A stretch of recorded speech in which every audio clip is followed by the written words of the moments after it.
일용의 엄마로 알려진 김수미 씨가 세상을 떠났다라는 소식이 오늘 들려왔습니다. 75세입니다. 얼마 전까지 이 불안관에서 활동하던 그런 분이신데 오늘 하나님의 부름을 받았습니다. 아침 8시 8분께 심정지 상태로 서울 성모병원에서 사망 진단을 받은 것 같습니다. 이분은 저는 일기로 유명하지 않습니까? 일용 엄마로서 30대 초반에 나이 많은 할머니 역을 그렇게 맛깔스럽게 잘 행했고 그 때문에 그가 국민배우로 자리매김을 했습니다. 며느리는 어젯밤에도 어머니를 뵙고 왔는데 하면서 크게 슬퍼하고 있습니다. 아마 고혈당인 것 같습니다. 고혈당 한 500 이상 고혈당이었던 것 같은데 그 쇼크 때문에 신체 기능이 저하되고 그래서 생명을 잃게 된 것 같습니다. 저는 가끔씩 자신들이 쓴 책을 그냥 저에게 우편으로 무료로 보내오는 경우가 있습니다. 어느 날 책이 한 권 도착을 했습니다. 평소에 별로 교제를 하지 않던 분입니다. 이름 정도는 서로 알고 통화를 했지만 한 번도 그분을 제가 직접 만난 적은 없습니다. 그런 분이 자기가 썼다고 하면서 책을 한 권 보내온 것입니다.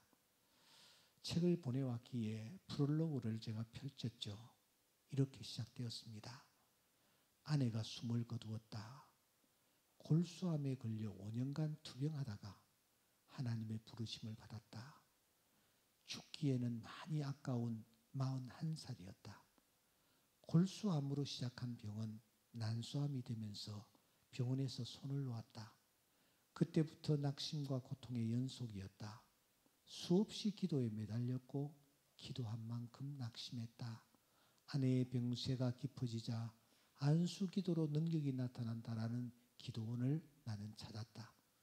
그리고 살려달라고 기도하며 눈물로 밤을 지새웠다.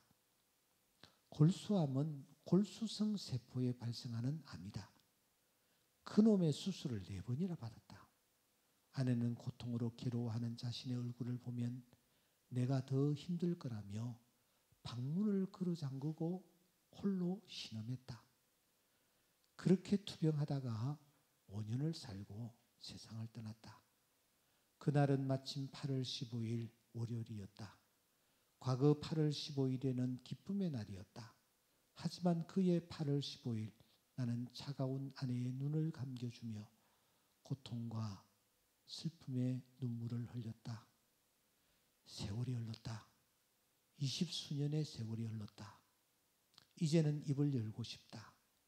영문도 원인도 모르는 고난 가운데서 침묵하던 욥이 입을 열었듯이 나도 이제 입을 연다. 느닷없이 닥치는 고난을 주제로 뭔가를 말하고 싶었다. 하나님, 내게 왜 이러세요? 하나님, 내게 왜 이러세요? 하나님께 수없이 물었다. 하나님께 참 많이도 섭섭했다. 불신자 가정에서 태어나 얼마나 열심히 믿음 생활을 지켜왔는데 하나님이 이런 나를 이렇게 대접하시다니 이러시면 안 된다라는 마음이 많이도 섭섭했다. 지금도 아주 조금은 진행형이다. 문득 아내가 생각나고 지난날의 고통이 오늘 일처럼 상처에 대이면 잊어버리고 싶다가도 발딱 경기가 일어난다. 성경인물 중에 르호보암과 여로보암을 가장 싫어한다. 책이나 신문을 읽다가도 암이라는 단어가 나오면 갱년기처럼 몸이 화끈거린다. 그리고 또 묻는다. 하나님, 내게 왜 이러세요? 하나님, 내게 왜 그러셨어요? 내게 꼭 그러셔야만 했을까? 이 말은 결국 내 마음 한구석에 여전히 풀리지 않는 숙제로 고스란히 남아있다라는 뜻이다. 시각장애인이면서 총신대 총장을 역임하셨던 이재서 박사. 그는 이렇게 말합니다. 하나님은 고통과 고통의 설명서를 함께 우리에게 보내시는 법은 없다. 고난은 먼저, 설명서는 항상 나중에 온다. 고통은 이메일로 오고 설명서는 배로 뒤에 천천히 온다. 그래서 우리는 힘들다. 하나님이 이렇게 하시는 까닭은 고난을 통해서 이루시고자 하는 목적이 있기 때문이다. 고통 설명서는 나중에 온다라는 사실을 꼭 명심해야 한다. 그렇습니다. 고난의 끝에서 고난 중에서라도 주님을 만나면 그분이 말씀하시고 우리를 이해시키실 것입니다. 그런 하나님과 우리는 함께 지내고 있는 것입니다. 헤놀드 쿠시너는 유대인의 랍비였습니다. 미국 보스턴에서 2,500여 명의 유대인 신자들을 목회하는 분입니다. 그는 평범한 성직자였습니다.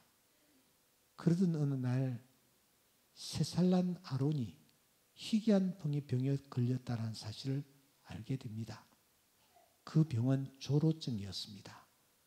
태어날 때부터 키가 1m 이상 자라지 못하고 늙어가는 병입니다.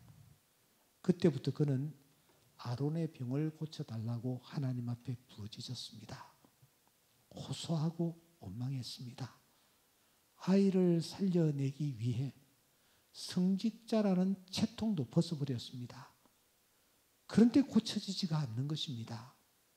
아이는 14년을 그렇게 늙어가다가 숨을 거둬버립니다. 그는 계속해서 하나님을 원망합니다. 하나님, 왜 이러세요? 하나님, 나에게 왜 이러세요? 성직자의 탈까지 벗어버리고 하나님을 향하여 원망하던 어느 날 그는 하나님을 이해합니다. 하나님의 뜻을 이해합니다. 왜 착한 사람에게 나쁜 일이 일어날까? 그는 이런 책을 씁니다. 책에서 그는 말합니다. 나는 아론의 삶과 죽음이 있었기에 더 민감한 사람, 더 효과적인 목회자, 더 따뜻한 카운슬러가 되었다. 만약 네 인생에 아론이 없었다면 정신적 성장과 깊이를 포기한 채 세상을 살았을 것이다. 나는 내 아들 아론의 눈물과 고통을 통하여 많은 것을 얻었다. 내 아들 아론은 나의 정신적 스승이었다. 여러분들은 지금 어떤 상황에 놓여 있습니까? 저에게 책을 보냈던 그분과 같은 처지에 놓여 있지는 않습니까? 헤놀드 쿠시너처럼 여러분들에게 하나님이 허락하여 주신 그 자녀가 너무너무 무거운 짐이 되었어. 그래서 밤마다 이불을 적시며 울고 계시지는 않습니까?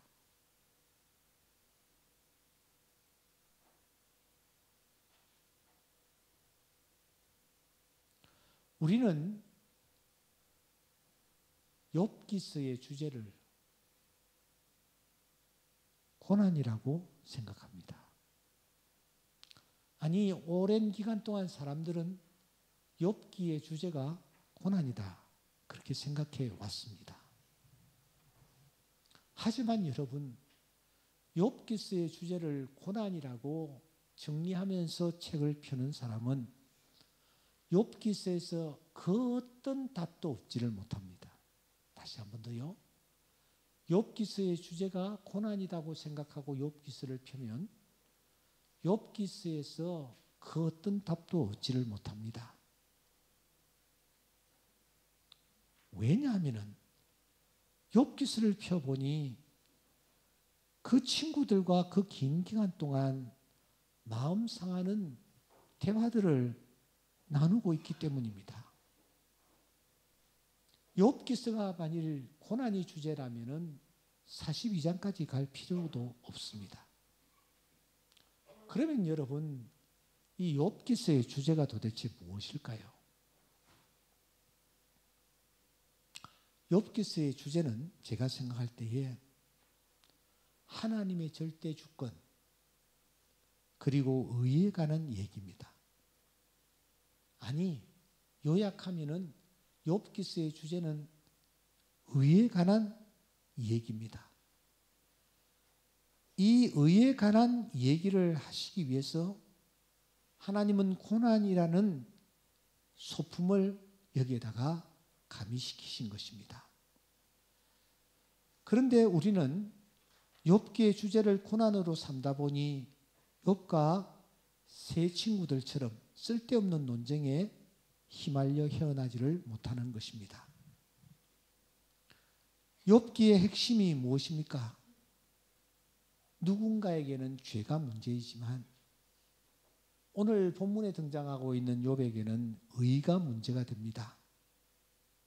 그래서 하나님은 사탄이라는 곡괭이를 들어서 욥의 환경을 해체시켜 버립니다. 아니, 욥이 가지고 있는 욥의 의를 부숴버리는 것입니다. 이것이 여러분 욥기서입니다. 욥기는 욥이라는 인물이 자기 의를 버리고 하나님의 의를 받아들이는 과정에서 극한 고통을 당한다라는 것이 중심 줄거리입니다. 그러니까 욥기의 중심은 고통이 아닙니다. 하나님의 방망이가 욥의 의를 파괴시켜버리는 그것이 핵심입니다. 욥기의 주제는 착한 사람이, 의로운 사람이 왜 고통을 당하는가? 이게 아닙니다. 욥기의 주제는 하나님이 우리의 의를 어떻게 건드리시는가? 스스로 어렵다 하는 우리를 어떻게 다듬어 가시는가?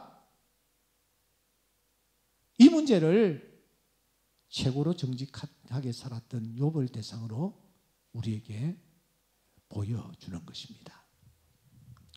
여러분, 우리가 이 땅의 삶을 영위할 때에 참 눈물을 많이 흘립니다. 여기 계시는 모든 분들, 저를 위시하여 우리가 땅 위에서 어떨 때는 잠을 이루지 못하고 어떨 때는 주저앉아 있고 어떨 때는 고통을 겪으며 하루하루를 살아갑니다. 그리고 왜 이런 고통이 나에게 오는 것일까? 찾아오는 것일까? 이런 질문들을 우리가 수없이 던지지 않습니까? 대체적으로 인과응보의 논리를 들이대는 경우가 많습니다. 인과응보. 친구들은 욥을 향하여 너는 죄인이다 정죄합니다. 그런데 욥은 말합니다. 나는 불행을 당해야 할 죄가 전혀 없어. 나는 의인이야. 욥은 어느 정도 자신이 의인이라고 합니까? 오늘 본문에 보시면 자신을 의인으로 여기고 있습니다. 어느 정도 의인이냐? 하나님보다 자기가 의롭다. 이렇게 할 정도였습니다. 이렇게 보면은 답이 없습니다. 욥과 그의 친구들이 없는 해답을 찾으려 하니 답을 찾을 수가 없습니다. 그래서 끝없이 논쟁은 논쟁으로 또 이어지는 것입니다. 생각하여 보라. 죄 없이 망한 자가 누구인가? 정직한 자의 끊어짐이 어디에 있는가? 내가 보건대 악을 밭갈고 독을 부리는 자는 그대로 거두나니 친구들이 그렇게 삿대질을 합니다. 이 삿대질 앞에서 욥은 강하게 반발합니다. 내게 가르쳐서 나의 허물된 것을 깨닫게 하라. 내가 잠잠하리라. 주께서는 내가 악하지 않은 줄을 아시나이다. 주의 손에서 나를 벗어나게 할 자도 없나이다. 내 말에 의하면 내 돈은 정결하고 나는 주께서 보시기에 깨끗하다 하는구나. 이렇게 인과응보의 논리를 가지고 문제를 들여다보는 케이스들이 있습니다. 둘째는 운명론입니다. 운명론이 있습니다. 이 운명론과 비슷한 것이 예정론이죠. 칼빈은 예정론을 주장했습니다. 하나님이 모든 것을 주관하고 계시기 때문에 우리는 받아들일 수밖에 없다. 이런 입장을 취하는 것입니다. 세 번째로는 동정론이 있습니다. 누구에 대한 동정론이냐? 하나님에 대한 동정론입니다. 하나님도 어쩔 수 없지 않았느냐? 이렇게 생각하는 것입니다. 여러분들은 문제 앞에서 인과응보의 논리로 접근을 합니까? 운명론의 논리로 접근을 합니까? 아니면 동정론의 논리로 접근을 하고 있습니까? 맥스 데이비스는 목사였습니다. 그런데 청각장애인 아들을 낳는 순간 절망에 빠집니다. 가정의 행복은 깨어집니다. 아내는 남편과 이 어린 아들을 두고 집을 떠나버립니다. 그는 이혼을 하고 목사직도 내려놓습니다.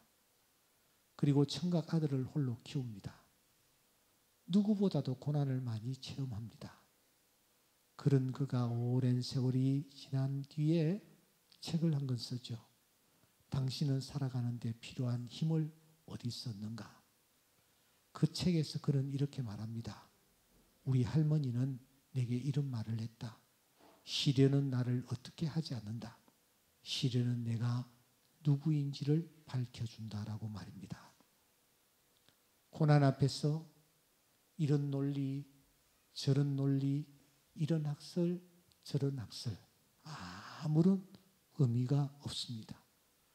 그러면 우리가 처한 지금 이 환경에서 우리가 취해야 할 자세가 무엇일까요? 욥이 오랜 세월이 지난 후에 그가 깨닫습니다. 내가 주께 대하여 귀로 듣기만 하여 사오니 이제는 눈으로 주를 배웁니다. 그러므로 내가 스스로 거두어 드리고 티끌과 제 가운데서 회개하나이다. 32장에서 하나님보다 의롭다고 외쳤던 그가 티끌과 제 가운데서 회개합니다. 그때 하나님이 역사하셨습니다. 움직이십니다. 그때가 언제입니까? 첫째, 침묵할 때입니다. 욥이 드디어 침묵할 때에 하나님께서 역사하십니다. 사랑하는 여러분, 하나님 앞에서 침묵할 수 있어야 합니다. 침묵하는 자에게 하나님께서 나타나셔서 일하십니다. 둘째, 겸손할 때입니다. 욥은 말합니다. 무지한 말로 이치를 가리는 자가 누구니까? 나는 깨닫지도 못한 일을 말하였고 스스로 알 수도 없고 헤아리기도 어려운 일을 말하였습니다. 욥이 그렇게 잘났고 똑똑했던 욥이 무엇이라고 말합니까? 나는 깨닫지도 못한 일을 말했습니다. 알 수도 없고 헤아리기도 어려운 일을 말하였습니다. 하나님 앞에서 겸손한 태도를 취할 때에 하나님이 드디어 역사하셨습니다. 마지막으로 화목할 때입니다. 욥이 그의 친구들을 위하여 기도할 때 여호와께서 욥의 공경을 돌이키시고 여호와께서 욥에게 이전 모든 소유보다 갑절이나 주신지라. 트라이앵글입니다. 첫째는 침묵입니다. 둘째는 겸손입니다. 셋째는 화목입니다. 여러분, 이 세 개의 트라이앵글이 나를 받쳐줄 때에 그 속에 삼위 하나님이 찾아오셔서 역사하시는 줄 믿습니다. 나의 약한 부분이 어떤 부분입니까? 침묵과 겸손과 화목 중에서 어느 부분이 약합니까? 그 약한 고리를 강하게 해 나가시기 바랍니다. 하나님이 일하실 것이요 하나님이 역사하실 줄 믿습니다. 지금 욕과 같은 어려운 환경에 던져져 있습니까? 자식들이 눈앞에서 사라지고 땀을 흘려 모았던 재산들이 눈앞에서 다 불타지고 무너지고 가정이 깨어지고 건강에 문제가 있고 이 모든 문제들 앞에서 우리가 취하여야 할 자세가 무엇이냐? 세 가지입니다. 침묵입니다. 하나님 앞에서 침묵하십시오. 하나님이 역사하십니다. 겸손하십시오. 하나님이 역사하십니다. 화목하십시오. 누구에게 책임을 전가시키지 말고 아내에게 남편에게 자녀에게 책임을 전가시키지 말고 화목하십시오. 하나님께서 그러한 자들에게 찾아오셔서 내가 상상할 수 없고 예측할 수 없었던 하늘의 은혜를 욥에게 쏟아 부어주셨듯이 우리에게도 쏟아 부어주실 줄 믿습니다. 연회가 오늘 이 밤 이곳에 참석한 여러분들에게 동일하게 임할 수 있기를 주의 이름으로 축원합니다. 나의 의를 내려놓고 하나님 앞에 사랑 여러분 침묵하시기 바랍니다. 겸손하시기 바랍니다.